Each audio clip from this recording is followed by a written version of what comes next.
কথা বলবেন কোন দল নিষিদ্ধ হলো আর কোন দল নিষিদ্ধ হলো না, এটা কিন্তু আমাদের সাধারণ মানুষের কিন্তু বাক্য না। এটা বাক্য হলো আমরা যতদূর বুঝি এই গণতান্ত্রিক দেশের নাগরিক হিসাবে প্রত্যেক ঘন্টা প্রত্যেক মুহূর্ত আমাদের বেঁচে থাকার অধিকার কিন্তু তারা কেড়ে নেওয়া হচ্ছে।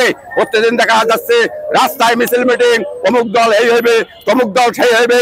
বর্তমান সরকার প্রধান যে চেয়ারে আছেন উল্লেখযোগ্য জাতিকে এখন পর্যন্ত কোনো ভালো কোনো বার্তা বুঝিয়ে দিতে পারে নাই। আমি এই সরকারকে বলছিলাম যারা নিরপরাধ মানুষ জেলখানায় আছে আপনি তাকে মুক্তি করে দেন। এই সরকারকে আমি বলছিলাম বার্তা দিয়েছিলাম লিখিত ভাবে, আমিও সরকারে কড়া বার্তা দিয়েছিলাম যারা সরকারে শেখ হাসিনা থাকার অবস্থায় যে লোকগুলো চাকরি চলে গেছে তাকে আপনি চাকরি ফিরে দেবেন। এই সরকার উল্লেখযোগ্য কোনো কাজ করতে পারে নাই। আমরা প্রতিদিন শুনি এই স্বাধীন দেশে ওই আল্লাহ মিছিল মিটিং, এই দল নিষিদ্ধ হবে সেই দল নিষিদ্ধ হবে। মূল কথাটা হলো আমাদের ন্যায্য পাওনা থেকে দূরে সরিয়ে রাখা হচ্ছে, এটা হলো মূল পরিকল্পনা।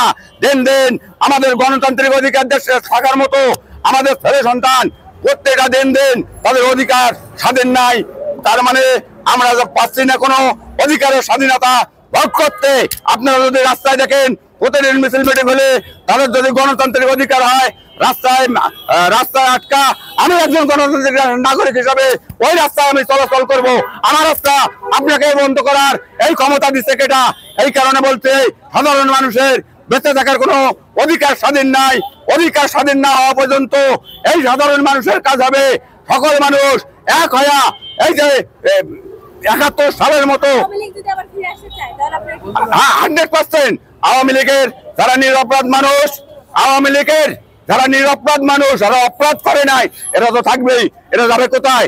আপনার এখানে তো দুই একজন নেতা কর্মী না, লক্ষ লক্ষ কোটি কোটি মানুষ আছে যারা অপরাধ করছে, তার বিচার হবে। যারা অপরাধ করে নাই তারা তো কোনো আইন তাদেরকে রক্ষা করবে, এইটাই আইনের নিয়ম। অপরাধীকে সাজা দেবে, নিরপরাধ মানুষকে মুক্তি করবে, এইটাই আইনের ভাষা। আওয়ামী লীগ আমি নিষিদ্ধ চাবো কেন? আওয়ামী লীগ যারা অপরাধ করছে সেগুলোর আমি বিচার দাবি করব। দল বাদ দেওয়ার ক্ষমতা আমার নাই। এই নিয়ে দল নিয়ে আমাকে প্রশ্ন করবেন না, দল নিয়ে প্রশ্ন করবেন আদালতে, এটা আদালতের বিষয়। যতদিন ক্ষমতায় থাকবে ততক্ষণ আমাদের গণতান্ত্রিক দেশের গণতন্ত্র ধ্বংস হয়ে যাইতেছে। আমি মনে করি যত তাড়াতাড়ি এই গণতন্ত্র দেশে ভোট দেবে ততই উত্তম। তাহলে আপনি নির্বাচিত সরকার চাচ্ছেন? হ্যাঁ, 100%। এটা গণতান্ত্রিক দেশের নিয়ম। এই গণতান্ত্রিক সত্তা থাকবে। আপনি যত দেরি করবেন, যত কালক্ষেপণ করবেন, তত বিভিন্ন শাখা প্রশাখা বাড়াবে এবং গণতান্ত্রিক ধ্বংসের একটা পরিকল্পনা চলছে। আসসালামু আলাইকুম। আপনি সবার প্রশ্ন সবাইকে করবেন, আমার প্রশ্ন আমাকে করবেন। আচ্ছা, আপনি তো অনেক কথা বলেন, ভারত পাকিস্তান যুদ্ধ হয়েছে, প্রত্যেকটা একটু ব্যতিক্রম। আমি মুসলমান ঠিক আছে, আমি পৃথিবীর কোনো বিধর্মী লোক যদি একটা হত্যা হয় তাও কিন্তু আমি সমর্থন করি না।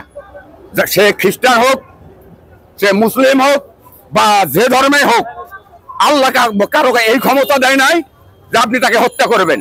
এটাকে আমি নিন্দা করি, 1 নম্বর কথা। 2 নম্বর কথা হলো এই পৃথিবীতে এই জ্ঞানী মানুষের সংকট দেখা দেওয়ার কারণে এই ঘটনাগুলো হয়।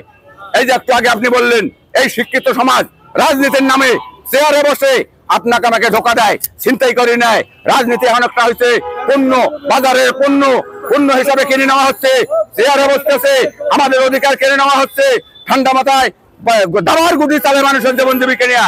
এই দাবার গুটি চালার কারণে বিভিন্ন দেশে যুদ্ধ শুরু হয়। মূল কথা হলো একজন জ্ঞানী মানুষ, তার কাছে পিঁপড়েও নিরাপদ থাকবে, মানুষের জালমালও নিরাপদ থাকবে। আসসালামু আলাইকুম।